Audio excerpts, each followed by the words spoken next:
tassa bhagavato arahato sama sambuddhassa.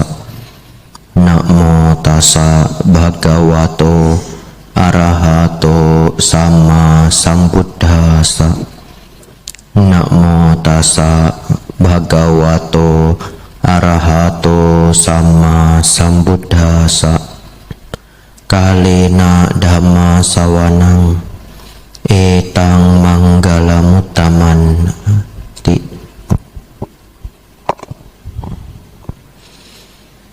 Yang termuliakan Buddha, Dhamma dan Sangha, yang berbahagia pimpinan Puja Bakti, para pengurus wihara yang membantu jalannya Puja Bakti, para romo dan ramani yang hadir, serta Bapak Ibu semuanya, selamat pagi, Namo Buddhaya. Selamat ulang tahun untuk Wihara Dhamadipa Surabaya. Sebelum saya kemari, saya berpikir ya, wah, Puja Bakti pagi ini mesti rame, kan sedang ulang tahun. Ternyata kalah dengan acara perayaan ulang tahunnya. Tapi tidak apa-apa, memang mungkin sudah pada lelah ya, atau tidak banyak yang terlalu berminat untuk belajar Dhamma. Bapak Ibu Saudara, tak kenal maka tak akrab. Nama saya Bhikkhu Abhijato. Ini pertama kali saya mengisi Dhamma di wihara ini. Dulu saya pernah datang ketika masih Samanera, tapi hanya singgah karena pesawatnya tidak bisa mendarat di kota Malang, mendaratnya di Surabaya karena cuaca buruk. Itu sudah 8 tahun yang lalu mungkin. Kemudian saya ke sini mampir, kemudian kalau saya tidak salah singgah 1 hari, besoknya diantar ke Kertarajasa. Bapak Ibu Saudara, hari ini saya akan membahas persis seperti judulnya, batin yang damai sempurna. Mengapa saya membahas judul ini? Karena seyogianya kita manusia, batin kita kadang-kadang bisa kacau ya. Dan itu manusiawi.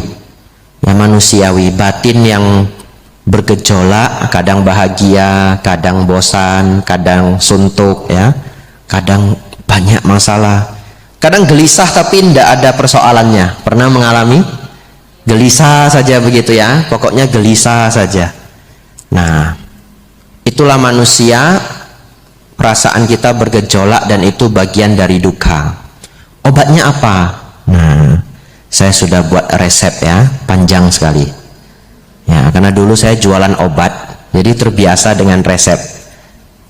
Bapak Ibu Saudara, hari ini kita akan belajar cukup serius. Semoga benar-benar membawa manfaat untuk Bapak Ibu semuanya. Sang Buddha pernah bercerita seperti ini. Ada seekor anjing. Anjing ini bernanah di kepalanya dan gatal luar biasa. Kemudian sekujur badannya juga seperti kena kusta. Sekarang penyakit kusta sudah hampir punah barangkali ya, atau mungkin di Indonesia sudah punah. Kalau di India masih tersisa. Nah, anjing itu bernanah di kepalanya, kulitnya seperti terkena kusta, dia gatal luar biasa. Lalu dia duduk di bawah meja sambil menggaruk-garuk. Tapi bagaimanapun dia menggaruk, dia tetap gatal. Jadi dia berpikir, mungkin di bawah pohon gatal saya akan berkurang. Pergilah anjing ini ke bawah pohon. Sudah di bawah pohon dia masih gatal. Menggaruk-garuk. Dia berpikir, mungkin kalau saya berjemur di bawah matahari gatalnya akan berkurang. Pergi dia ke padang rumput, bagian yang banyak rumputnya, duduk dia di sana tapi gatalnya tidak berkurang, gatal sekali. Mengapa demikian? Karena yang keliru bukanlah tempatnya, tapi yang keliru adalah kulitnya. Begitu ya. Kadang-kadang ini bisa terjadi pada hidup kita. Saya ini kacau ya, itu karena tetangga saya itu loh. Kalau saya nggak tinggal di sini, saya pindah tempat, saya pasti lebih damai. Saya ini kacau ya, itu karena tempat kerja saya itu ada si Anu loh. Ya mungkin saja ya. Tapi mungkin saja kulit kita yang gatal ya. Nah, jadi mungkin saja batin kita kacau, bisa karena orang lain, tapi bisa juga karena diri sendiri. Lalu Bante, obatnya apa? Mari kita buka Parita Biru halaman 89.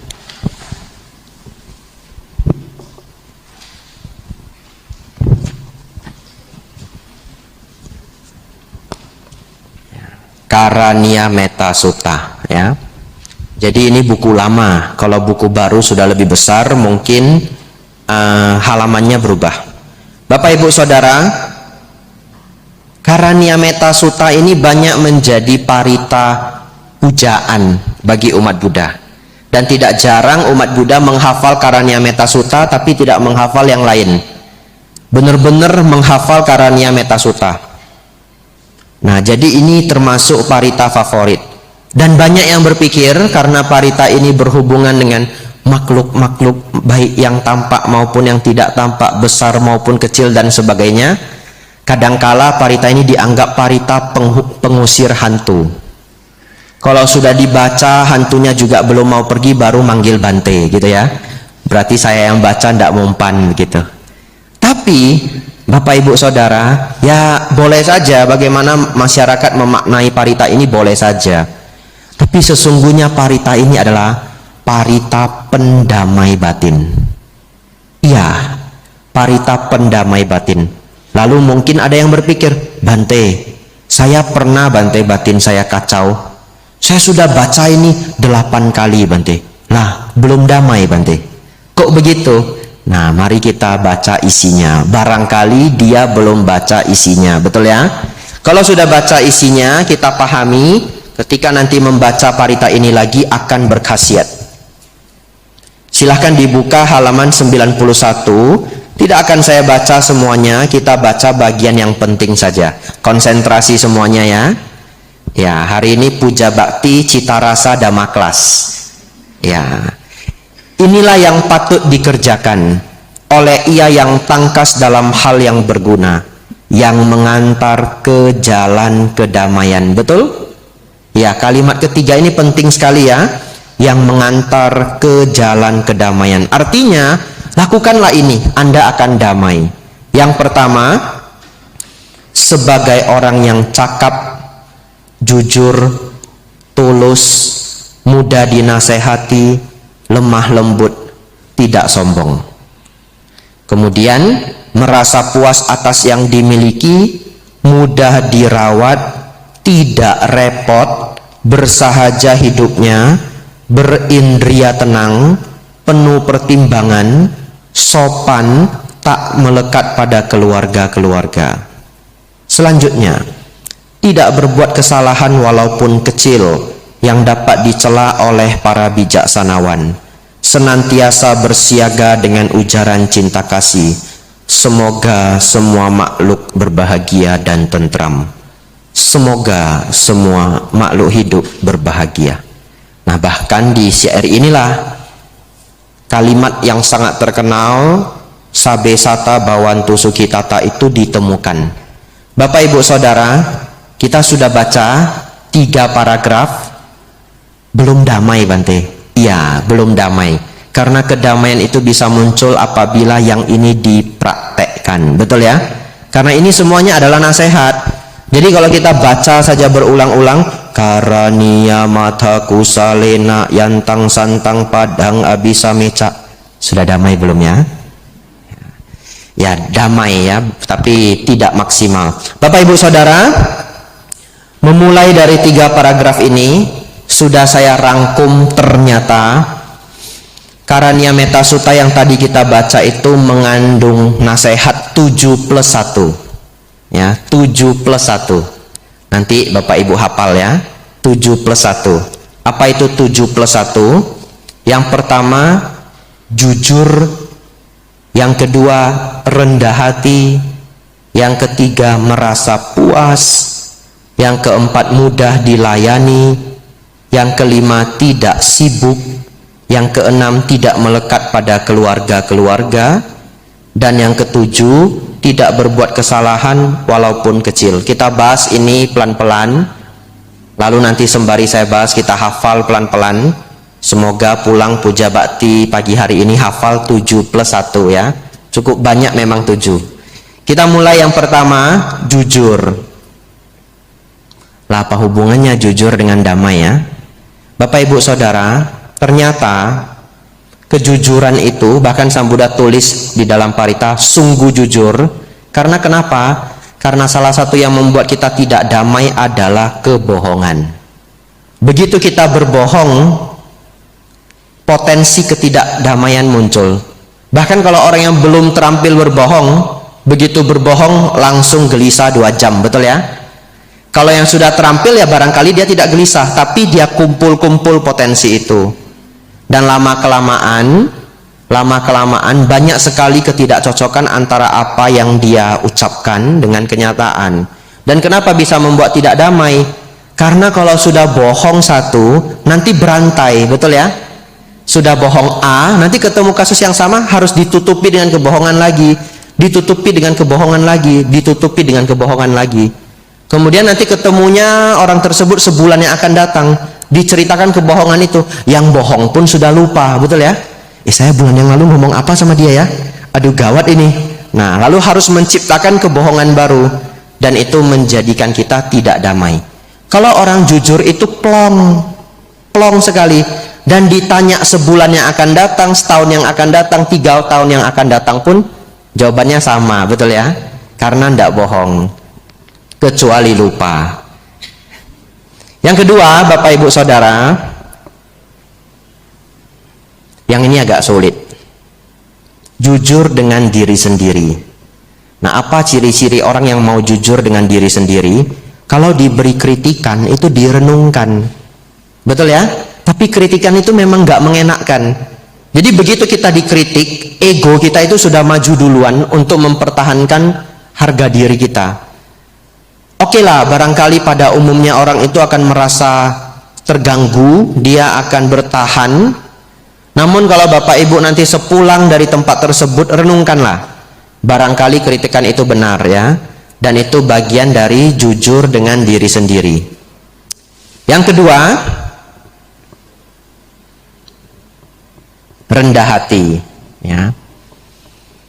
Rendah hati ini sesungguhnya saya pikir adalah rentetan dari kejujuran. Kenapa? Karena orang yang tidak rendah hati itu, maka lawan katanya adalah tinggi hati atau sombong. Dan di balik kesombongan itu banyak juga ketidakjujuran. Kenapa? Dia memiliki 2, dia katakan 5. Dia memiliki 5, dia katakan 10. Sedangkan orang yang berendah hati, bahkan dia punya 2, tidak perlu orang lain tahu. Dia punya 10, kalau bisa orang lain tidak perlu tahu. Nah, dan bagaimana kerendahan hati ini membawa kedamaian? Karena kesombongan itu akan ditagih orang. Saya loh Pak Bu, saya itu punya kebun 20 hektar, tidak besar, sekedar gitu ya, cuma 20 hektar. Itu pun ya iseng saja. Wah, sombong sekali orang ini ya. Sudah sombong sekedar katanya ya. Lalu dia cerita punya ini, punya itu, hidupnya begini, hidupnya begitu. Selewat 2 tahun, ada teman baiknya atau temannya perlu bantuan. Carinya siapa? Ya cari bapak ini, wong katanya punya kebun 20 hektar, betul ya? Datanglah ke orang nih, Pak, tolong bantu saya punya kesulitan. Lalu karena dia sebenarnya tidak punya sebanyak itu, dia nggak bisa membantu sama sekali, akhirnya dia menghindar. Dan dalam keadaan dia menghindar itu bagaimana damai, betul ya? Kenapa? Karena sombong itu ditagih orang. Bapak Ibu hafal ini, sombong itu ditagih orang. Jadi begitu kita memancarkan kesombongan, ingatlah kesombongan itu bisa ditagih orang. Dan ketika ditagih oleh seseorang, batin bisa menjadi kacau. Tapi kalau kita selalu berendah hati, punya pun orang tidak tahu, bisa ini bisa itu orang pun jarang tahu, satu ketika diminta bantuan kita biasa saja, karena kita bisa membantu. Saya punya pengalaman, ada seorang guru, tidak perlu tahu siapa Bapak Ibu ya, tidak ada namanya, tapi ini kenyataan yang saya pernah alami. Guru ini mendapatkan gelar dari negara, mendapatkan gelar dari kerajaan, tinggi sekali pangkatnya, tapi kemampuannya hampir bisa dikatakan minim, dan dia hidup dari nama besar yang sesungguhnya tidak dia miliki kemampuan itu. Akhirnya bagaimana? Menjadi beban hidup seumur hidup, karena gelar itu kalau sudah diberikan tidak bisa dicabut lagi. Nah lalu akhirnya guru ini diminta mengajar, dan setiap kelas guru ini tidak pernah datang. Setiap kelas tidak pernah datang. Kenapa? Karena barangkali beliau pun tidak sanggup mengajar. Akhirnya bagaimana? Akhirnya bagaimana damai, betul ya? Bagaimana damai. Tapi kalau seseorang hidup sangat rendah hati, maka akan menjadi damai. Selanjutnya, yang ketiga Bapak Ibu Saudara, gampang merasa puas. Bapak Ibu Saudara, saya baru kembali ke Indonesia tahun ini, 4 tahun di Thailand, dan selama saya di sana ada satu biku yang sangat saya sukai pengajarannya. Namanya adalah Bante Payutto. Barangkali di sini belum pernah ada yang dengar mungkin ya, kecuali yang rajin baca buku. Ada sudah 2-3 buku beliau diterjemahkan ke bahasa Indonesia. Bante Payutto ini unik Bapak Ibu. Beliau sangat cendekia. Umur sebelum 20 tahun beliau sudah mencapai pali 9, dan itu sulit sekali mencapai pali 9 di Thailand ya. Dan itu belum berumur 20 sudah mencapai pali 9. Kemudian beliau juga sembari belajar bahasa Pali, beliau kuliah mengambil Buddhist Studies sampai mencapai tingkat doktor di usia sangat muda. Sekarang beliau sudah umur 80-an dan masih hidup. Dan beliau mendapatkan gelar Somdet dari kerajaan. Artinya beliau satu dari 10 biku yang dianggap biku pimpinan di Thailand. Jadi ada 10 yang kita panggil dengan Somdet. Sebenarnya 9, yang 10 itu Somdet Sanggaraja. Bapak Ibu barangkali tidak tahu 10 itu seberapa sedikit. Karena di Thailand bikunya ada 300.000. Iya. Wiharanya ada 35.000. Kalau Indonesia bagaimana Bante?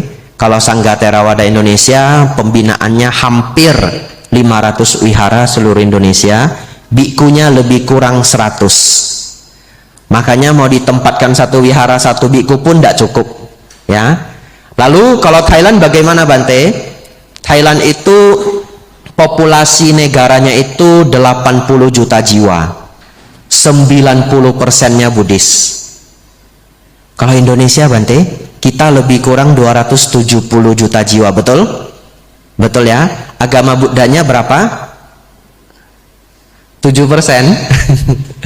0,7% ya. Jadi agama Buddha di Indonesia 0,7%. Kalau jumlahnya sekitar 2 juta jiwa. Bapak Ibu Saudara, apa yang menarik dari beliau? Yang menarik adalah selain beliau saat ini bisa dikatakan biku paling cendekia di satu negara, Bante Payutto ini, selain itu juga beliau dari kecil itu sakit-sakitan.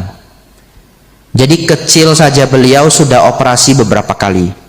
Sekarang beliau umur 80-an pernah ditanya sama umatnya, Bante sehat enggak? Gitu. Kalau bahasa Thainya Longpo sabai di mai gitu ya. Bante sehat enggak? Apa jawab beliau? Ya enggak usah ditanya, saya sudah tidak pernah sehat. Itu jawaban beliau. Ya. Kenapa beliau sudah tidak pernah sehat? Karena ternyata paru-paru beliau sudah diangkat satu. Ya, jadi tinggal yang sebelah kanan. Memang dari kecil beliau sakit-sakitan. Lalu apa hubungannya dengan Dhamma? Sang Buddha mengatakan, barang siapa melihat duka, dia melihat dhamma. Begitu ya. Barang siapa melihat duka, dia melihat dhamma. Kalau seseorang teori dhammanya bagus, bagus sekali teori dhammanya, bahkan mungkin biku misalkan begitu ya. Nah tapi kok sepertinya menjalankan dharma kok tidak lengkap, kurang berduka, hidupnya kurang berduka. Karena barang siapa melihat duka, dia melihat dhamma. Bapak Ibu nanti renungkan kalimat ini ya. Kemudian Bapak Ibu Saudara, karena beliau sangat cendekia dan sangat dekat dengan duka, akhirnya beliau sangat serius menjalankan kebikuan. Sampai setua ini beliau masih membabarkan dhamma. Diminta untuk banyak nimbrung, banyak duduk di bidang pemerintahan, beliau tidak mau. Kenapa? Karena di Thailand itu biku cukup punya pengaruh ya, karena negara Buddhis. Beliau tidak mau. Beliau tinggal di satu kota kecil, kota cukup besar sebenarnya, 2 jam dari Bangkok ya, namanya Nakhon Pathom, dan memberikan dharma setiap hari. Nah ada satu dharma yang selalu saya ingat ya, hari ini ingin saya bagi ke Bapak Ibu Saudara. Setelah itu Bapak Ibu bisa belajar nomor-nomor berikutnya, yaitu nomor 3, merasa puas. Bapak Ibu Saudara, dharma ini atau mantra ini adalah mi kodi, mai mi kodai ya, bahasa Thai ya. Kalau bahasa Jawa saya tidak bisa, jadi bahasa Thai saja. Mi kodi, mai mi kodai. Artinya apa? Kalau ada baik, kalau enggak ada enggak apa-apa ya. Mi itu ada, ko itu juga, di itu baik. Mi kodi, kalau ada juga baik. Mai mi tidak ada, ko juga, dai boleh ya. Mi kodi, mai mi kodai, kalau ada baik, kalau enggak ada enggak apa-apa. Nah inilah kalimat yang beliau ajarkan. Beliau titipkan bahwa praktekkanlah ini untuk mengurangi keserakahan dan keinginan. Belajarlah kemanapun kita pergi, kalau hal itu tidak kita dapatkan dan bukan hal yang krusial, ya sudah, mikodi, mai mikodai ya. Kalau ada boleh, kalau enggak apa-apa. Nah dengan mempraktekkan itu pelan-pelan Bapak Ibu Saudara, bulir-bulir selanjutnya ini semuanya masuk ya. Kalau biku harusnya latihannya lebih tinggi lagi. Mikodai, mai mikodai, kalau ada boleh, nggak ada juga boleh, begitu ya. Jadi kalau satu hari saya nginap di sini, kemudian pengurus wihara nanya, Bante besok makan pagi, mikodai, mai mikodai gitu ya. Kalau ada boleh, nggak ada juga boleh. Beneran nggak ada yang datang ya. Waduh gawat saya.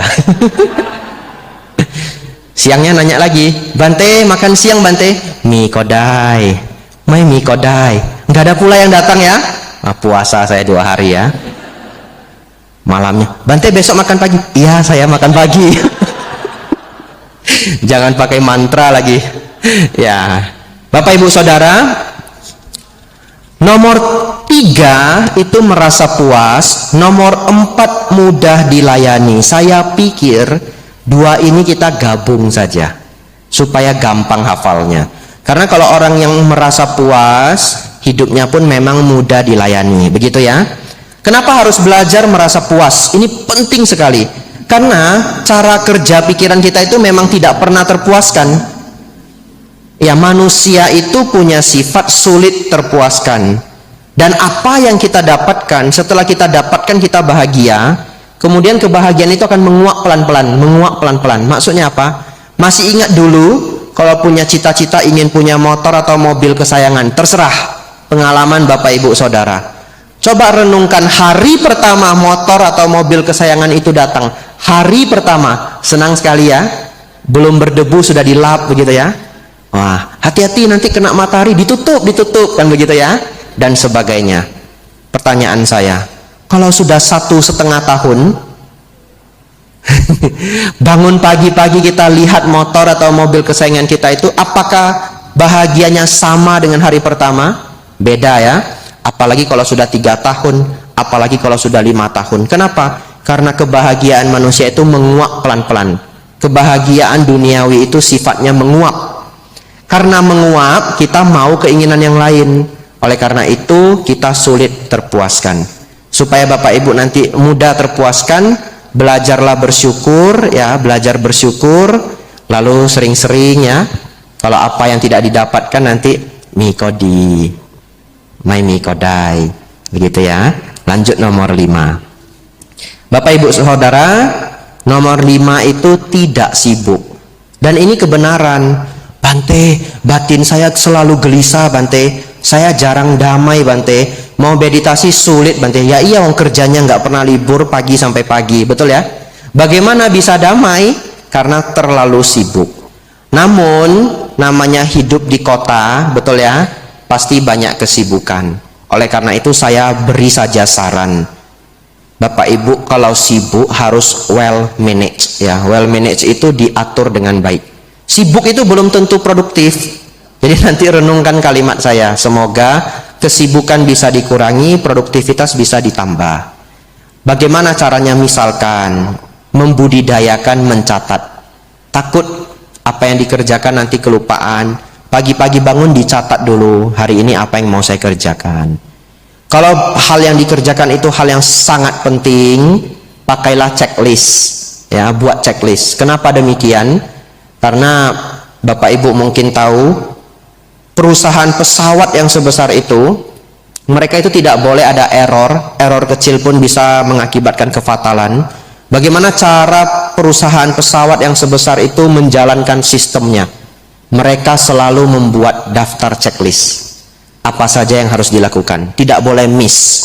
Jadi mereka tidak mengandalkan memori, tapi mereka mengandalkan checklist. Bahkan ada orang rajin sekali, dia seorang dokter bedah, dia nulis buku hanya mengenai checklist. Judul bukunya Checklist Manifesto, nama dokternya Atul ya, tapi tidak ada di bahasa Indonesia.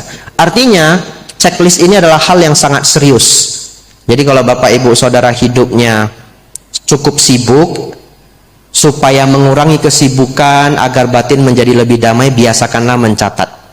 Nah, supaya apa? Pikiran tidak kacau, karena tidak terbebani harus ingat ini, ingat itu, ingat ini, ingat itu. Bawa saja catatan, mau kertas boleh, HP boleh, bawa kemana-mana.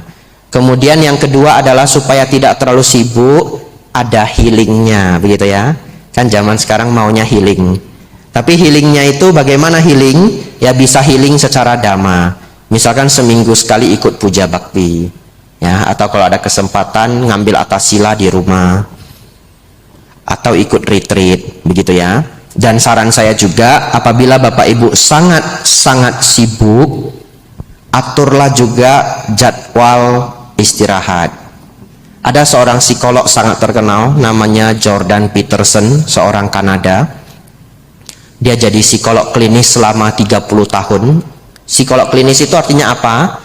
Itu psikolog yang dengerin masalahnya orang. Ya, jadi psikolog itu nggak semua kerjaannya dengerin masalah orang. Itu hanya yang klinis, karena psikologi itu banyak bagian. Dia psikolog klinis profesional selama 30 tahun, artinya dia sudah dengar masalah orang yang begitu banyak macam. Lalu dia melihat ada pola. Cukup sering pengacara-pengacara di Amerika, saya tidak tahu kalau di Indonesia, sering stres. Dan kadang-kadang mereka stres berat sampai depresi. Kenapa demikian? Ternyata para lawyer, para pengacara itu kalau sudah fight kasus, mereka tidak ada waktu libur sedikit pun. Berlomba-lomba untuk mencari cara menjatuhkan lawan. Jadi kalau dia ngambil banyak kasus, apalagi kalau dia terkenal kasusnya itu nggak akan habis, kasusnya akan sangat banyak. Setelah dia sibuk berbulan-bulan, bertahun-tahun, badannya itu bisa overwork ya, jadi bekerja terlalu banyak, kemudian tiba-tiba burn out. Burn out itu istilahnya seperti komputer yang kepanasan kemudian tiba-tiba hang begitu. Jadi manusia ini juga bisa hang karena terlalu sibuk. Kalau di Jepang bukan hang lagi, saking capeknya bekerja, ada orang yang meninggal karena bekerja. Nah, jadi budaya orang Jepang juga ekstrim sekali kalau bekerja. Nah, salah satunya kalau di Amerika adalah pengacara. Lalu akhirnya Jordan Peterson ini dia buat satu nasihat. Dia bilang sesibuk-sibuknya Anda, setiap 4 bulan itu maksimal Anda harus berlibur. Ya, sesibuk-sibuknya 4 bulan harus berlibur. Ya, tapi saya pikir kalau yang hadir di sini enggak sampai daya 4 bulan kerja terus ya. Buktinya minggu bisa datang puja bakti, betul ya? Ya, mungkin yang super sibuk nanti itu yang dengar dari online. Bapak Ibu Saudara, agar batin tidak gelisah, juga kita perlu untuk tidak sibuk ya. Bapak Ibu Saudara, yang keenam, kita refresh dulu ya biar hafal ya. Karena ini ada 7+1 Karania Metta Sutta. Bapak Ibu belajar ini luar biasa. Nanti seumur hidup setiap kali membaca Karania Metta Sutta, bulir-bulir ini akan terngiang, betul ya? 7+1 ini akan terngiang.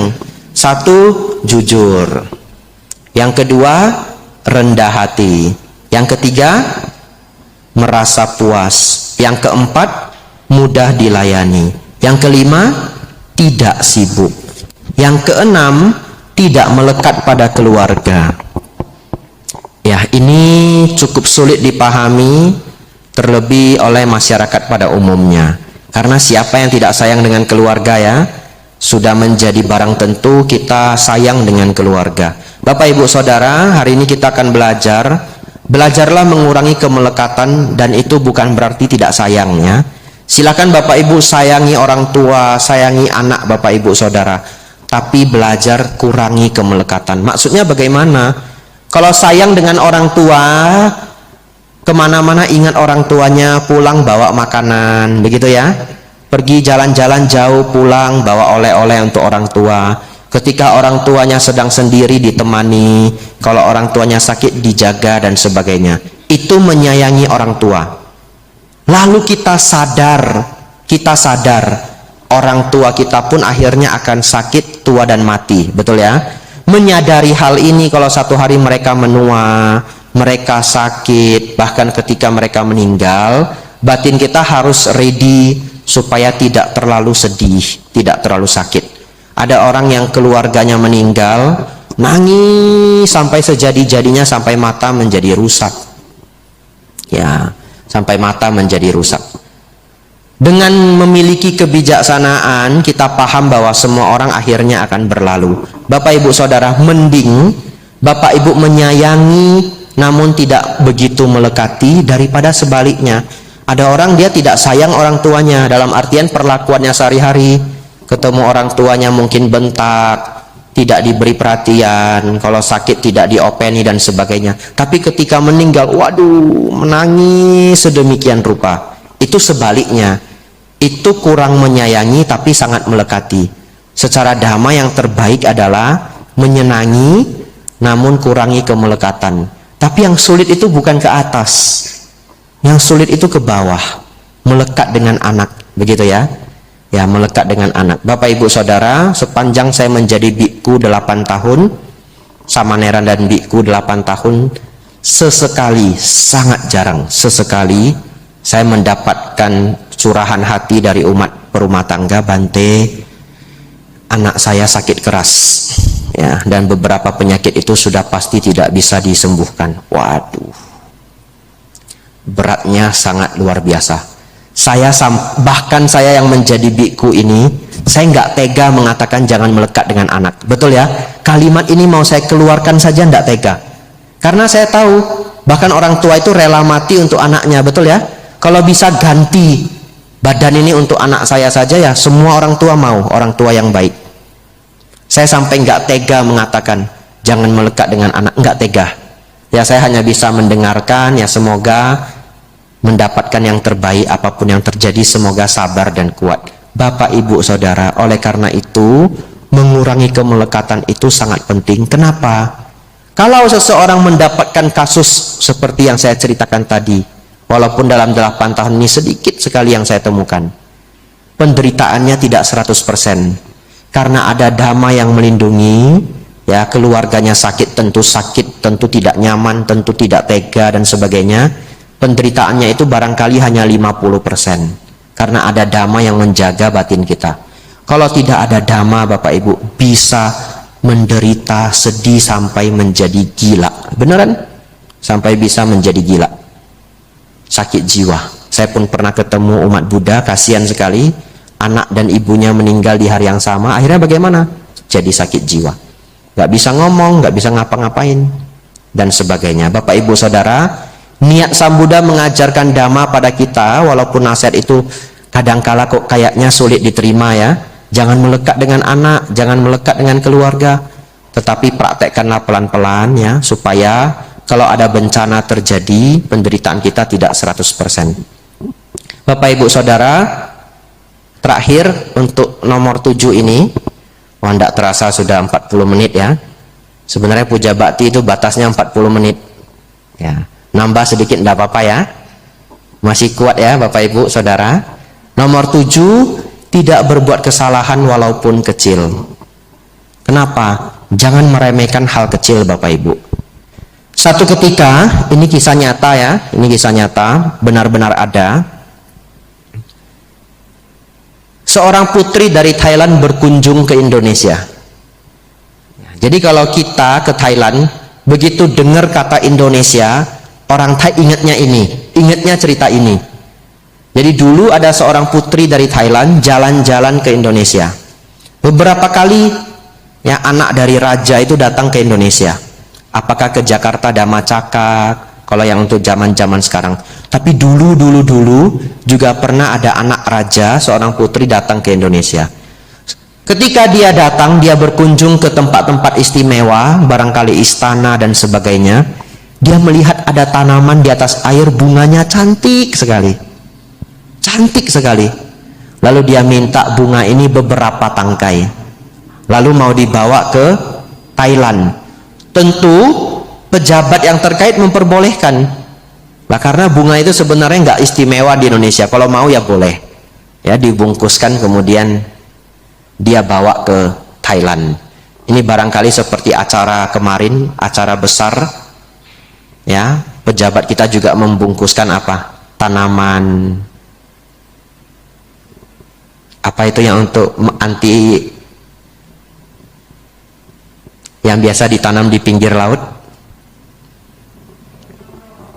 mangrove ya. Ya, Indonesia juga menghadiahkan mangrove ke pejabat-pejabat yang datang. Akhirnya putri ini Bapak Ibu Saudara, dia bawa bunga tanaman ini ke Thailand. Dia tanam di istana. Nah, dia buat kolam kecil, isinya tanaman ini semua dari Indonesia. Bagus sekali. Dia beri nama Patok Cawa. Patok Cawa. Nama bunga ini kalau di Thailand. Bunga bahasa Thainya Dok Mai.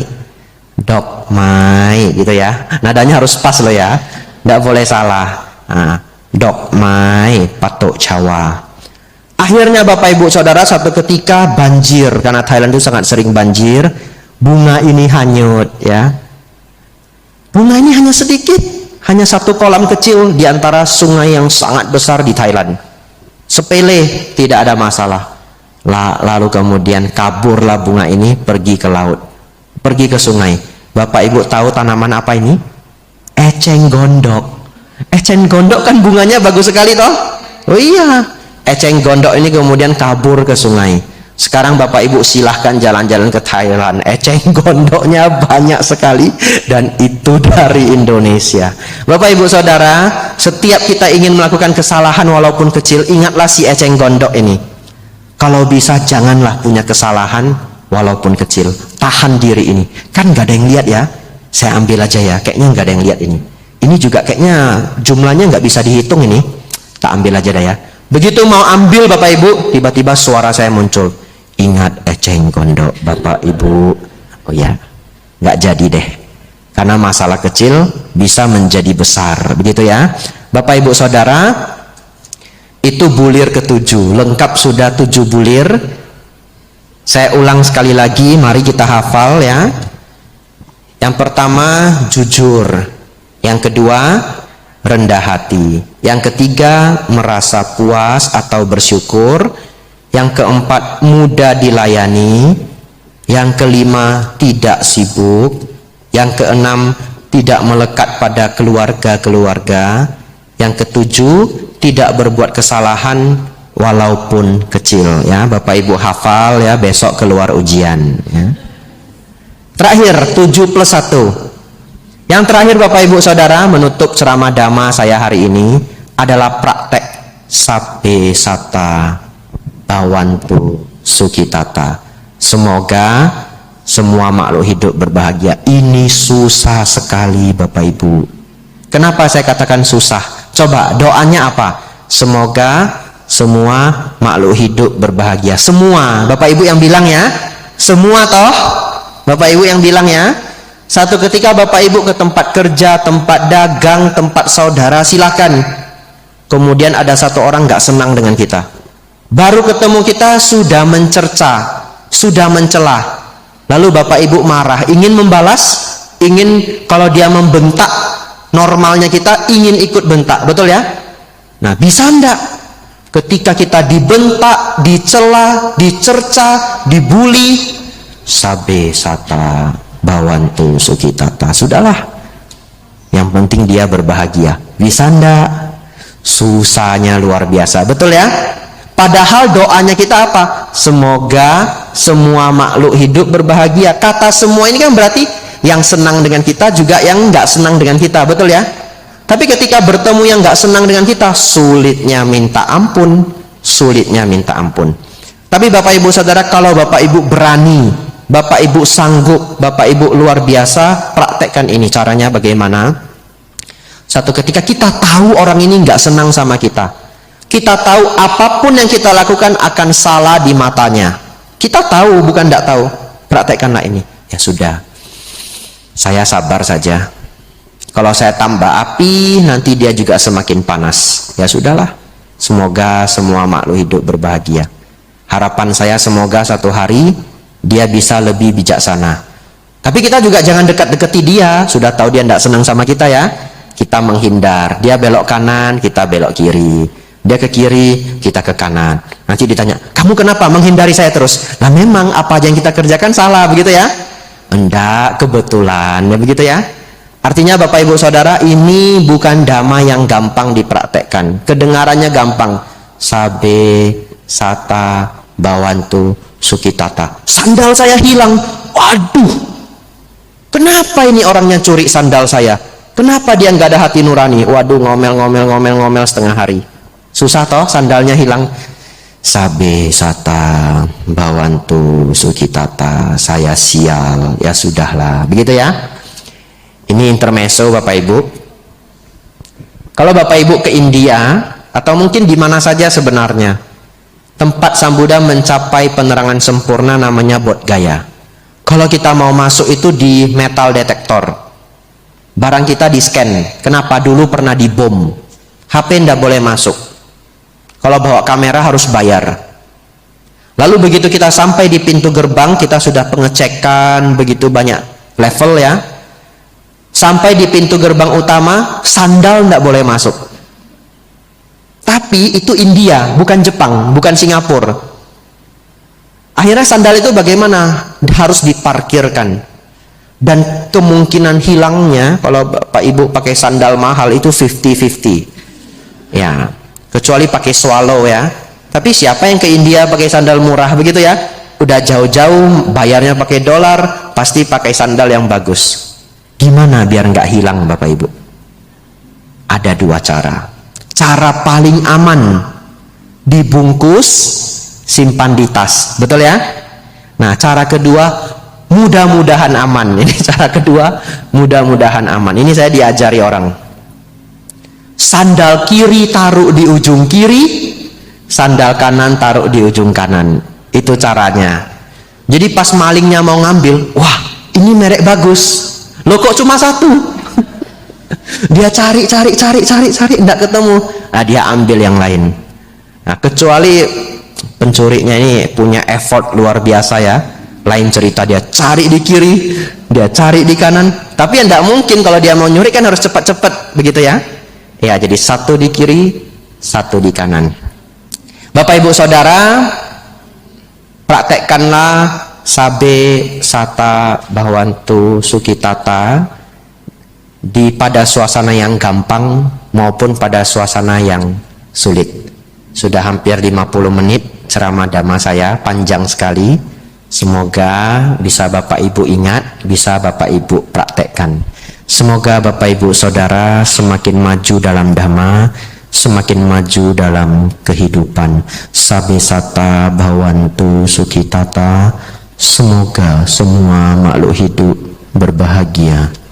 Sadu, sadu, sadu.